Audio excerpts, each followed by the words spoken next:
What's up, guys? Spin Firearms here, and welcome. After seeing that SIG documentary, you found the perfect video. And if you haven't seen it, I recommend you going and checking that out. Chances are it'll have you coming right back to this video. Today we're going to be talking about Glocks. There are so many options out there, and what I like about Glock is basically the whole entire Gen 3 line is still in production. So all the handguns from 20, 15, even 25 years ago are still in production. That gives us older calibers that not a lot of people have, smaller handguns that not a lot of companies offer, all sorts of setups that you could possibly want. It's still available. There is literally a Glock for everybody. On top of that, we can talk a little bit about Glock modularity, because that's why they lost the military contract debate, which is ridiculous, because the modularity between these handguns right here are basically 70 and 80% for all the double stack 9mm 40 and 357 SIGs, the double stack 10mm and 45 ACPs, and the single stacks 43X, 48, 43. It's leaving basically the 42 out by itself, and even some of those parts are interchangeable with the 43 and so on. So today we're going to be talking about options that are out there. Now, I'll try and leave my opinion out of it as much as possible. But yeah, first off, we'll start with the Glock 47. Shout out to my buddy Heg for letting me borrow this for the video. Right here, it has the Ameriglow bolts on it. One of the best sight pictures on there. I believe it comes on Blue Label handguns, so it comes with this awesome sight setup right out of the box, and it doesn't cost too much extra money right out of the box. He had a buddy of his do the stippling. Looks super clean, super solid. He put an Apex trigger in it, and boom, there you go. Now this right here can obviously take a slide with a 4.5-inch barrel. It can also take, a Glock 45 or a Glock 19 with a 4-inch barrel slide. But this right here, you're stuck with the 17 plus 1 capacity. But if you haven't shot a Glock 47, this thing's a cheat code for Glocks. It is too easy to shoot. It lines up perfectly every time, and there's absolutely zero recoil. Now for me, this is too big for concealed carry. This is an awesome duty handgun. Obviously, I'm not law enforcement. I don't do security work, nothing like that. But if I were, this would probably be my pick right here. And I own a couple other larger Glocks. But this thing is the way to go. It's an absolute beast. Now, what's nice is the mag from this will work in my Glock 26. The mag from this will work in, where is it? My Glock 19. So you have a lot of modularity and compatibility between this platform. Next up, we'll go Glock 23. If you're somebody who just wants some power, you can find these used anywhere from like $300 to $400. They're old police trade-ins, most of them, and they all run like crazy. You're not going to have any part breakages, nothing. This right here I bought used. It's been absolutely flawless. This right here is 13 plus 1 of 40. But what's nice is, with a barrel and an extractor change, I can convert this to 357 SIG and 9mm. I can make this Glock 23 a Glock 19. I can make this Glock 23 a Glock 32. So those are actually some pretty cool features that it has. But this is a great balance of size and power and weight. It's a super light polymer striker-fired handgun that just is extremely easy to control. And that's why a lot of law enforcement chose the Glock 23 or the Glock 22. They like that little bit of extra power. I get that a lot of people were starting to fail their qualifications and struggling and stuff, and it is what it is. And it just comes with the newer generations of people saying, oh, this is too snappy. This is too snappy. So a lot of people are going away from 40. But during the pandemic, when COVID hit, when people were buying all the 9 off the shelves, I was still shooting my Glock 27s every day. Next up, we will go to the Glock 26 Gen 5. This is the ultimate carry gun for anyone who wants a Glock. Hickok 45, Such, all of them carried a Glock 26 at one point, and the Glock 26 Gen 5 is just the perfected version of it. This right here has a Millspin Beef Jones base plate, Glock OEM performance trigger. That's another upgrade that Glock did release, is their own trigger. This is not an aftermarket trigger. It is still a Glock OEM part. It is just sold separately for about $89, and it's definitely worth the upgrade. It only works in Gen 5s, and the reason I say that is because I'm not going to mess with this and, file stuff down and shave stuff down to get it to work with other generations. I like it how it is in the Gen 5s, but awesome handgun. All the Gen 5s, I believe, now come in MOS or optics ready versions. So yeah, awesome way to go. Maybe except for the 30 and the 29. Right here, a handgun that's rarely made by, or a caliber of a handgun that's rarely ever made anymore by any company. The Glock 33 in 357 SIG. Now this is Gen 4, so this was discontinued. This was actually a leftover from a contract that they overproduced for. This thing is absolutely awesome. This is the perfect mix of legit one-shot stopping power. Now, a lot of people may say the ammo's too expensive to train with, you know, whatever. And I get that. But the truth is you're always going to find it because no one shoots 357 SIG. And on top of that, if you are in a self-defense encounter, it is going to take less of these. A lot of people just say, oh, shot placement's all that matters. That's not true. If that was the case and a bear was running up on you, you should still be able to use your 9mm and it all be about shot placement. That's not the case. You should still be able to use a 380 against a bear if it's about shot placement. No, a lot of it's about penetration, dumping power, all sorts of stuff. 357 SIG is a different animal, and it's one of the only companies that makes a small, concealable 357 SIG handgun. Pocket pistol. They also make a pocket pistol. Now, I would like to see them make a 42X or, you know, a double stack 42, but this right here is 6+1 of 380. I love this thing. Throw it in a pocket, a coat pocket, a front pocket, whatever. It's the size of your hand. Just a little small shooter, but no recoil. It's fast as can be. It's small. This is for when you need the smallest possible option. They have it. Or my wife likes it, and so on. So there's a lot of great options out there, including the Glock 42. Then we can go to the Glock 43. Yes, this is a single stack, but once again, this is your 9mm version of a pocket pistol that you can take basically anywhere, and you're still going to have that power. This is actually what I carry at work at the moment with Underwood Extreme Defender rounds. For when it gets cold, I have solid projectiles. Absolute beast of a handgun.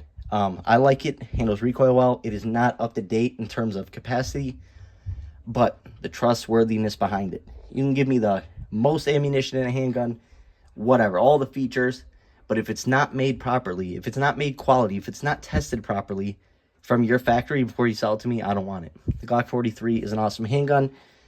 Most people aren't going out to buy one, but like I said, my wife loves the 43. It just fits her hand right. So sometimes it's just about how you shoot a handgun. One of the most popular Glocks in the world right now, the Glock 43X. This is a great handgun for a lot of people, but the number one complaint is the same complaint I have about it is capacity for how long it is. This is Glock 19 length. It's obviously 0.1 inches thinner, but it has 5 less rounds. So therefore, for a lot of people, that's a problem, but man, does this feel natural in the hand. You know, you get full 2.5, 3 fingers on it. Feels really good. Shoots so natural. Aims so natural. Same with the 48. I paired these two together because they are interchangeable. You can swap the slides. You can take the slides off of those, and you can put those on your 43 and vice versa. So they're pretty dang compatible.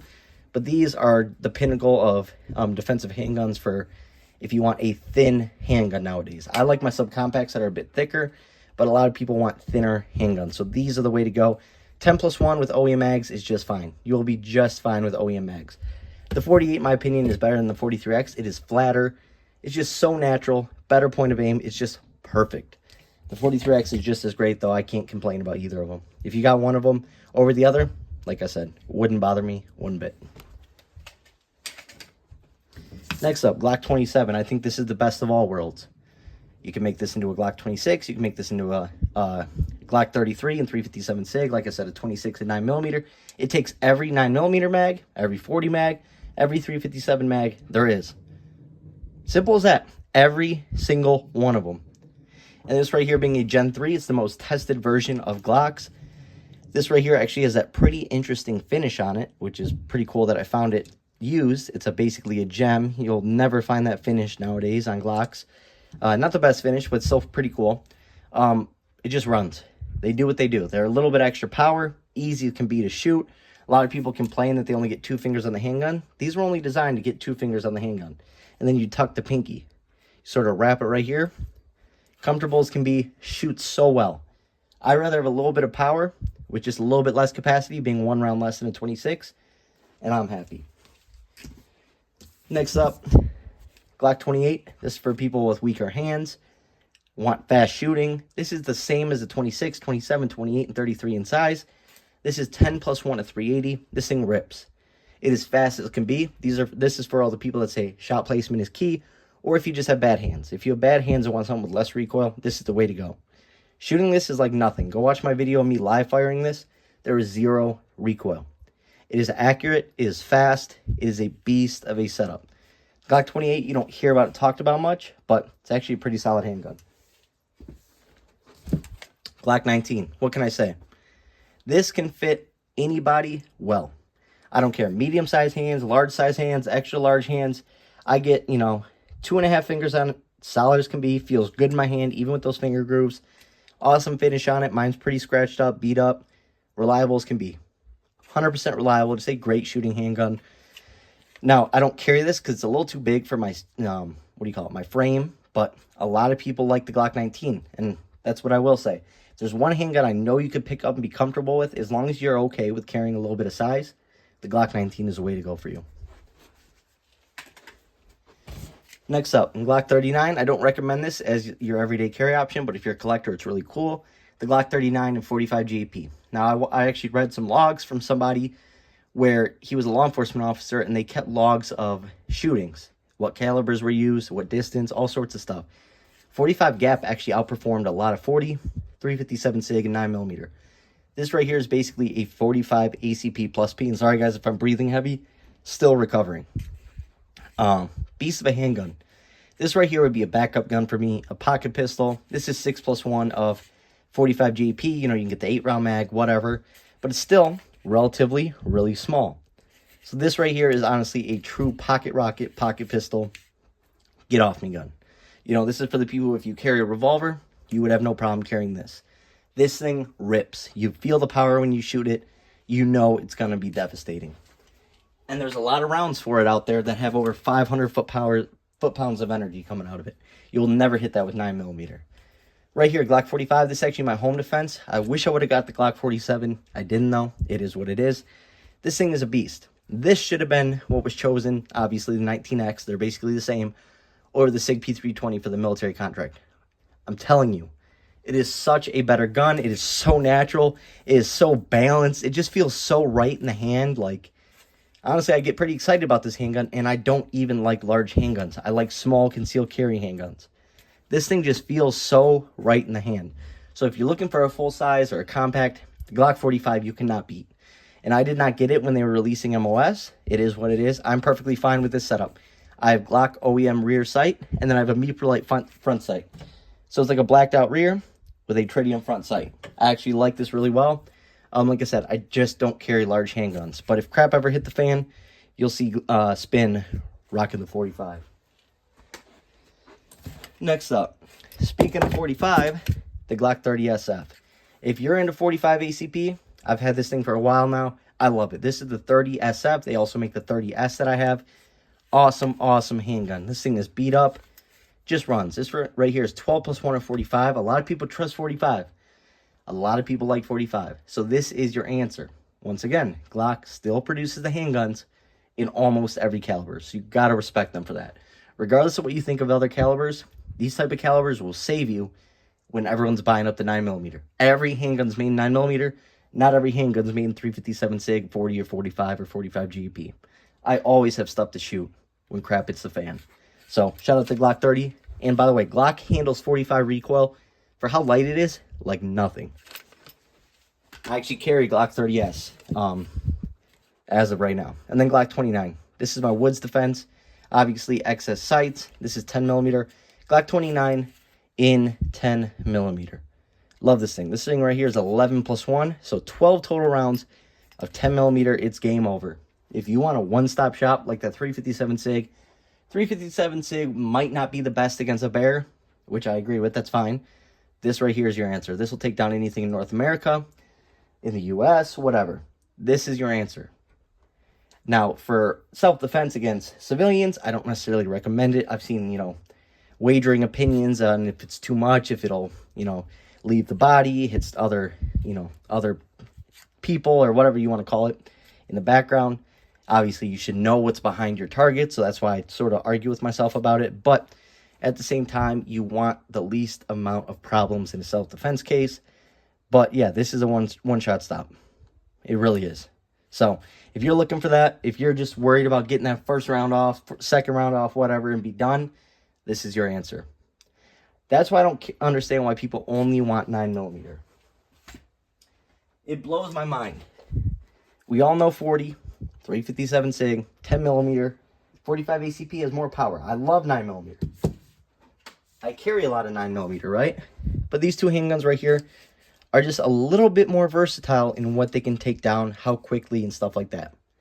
On top of that, from distances, you're more accurate with the 357 SIG, and you're not giving up much. You're only giving up 1 round in terms of the same size pistol. That's just my thoughts on it. Hope you guys enjoyed the video. There's a Glock for everybody.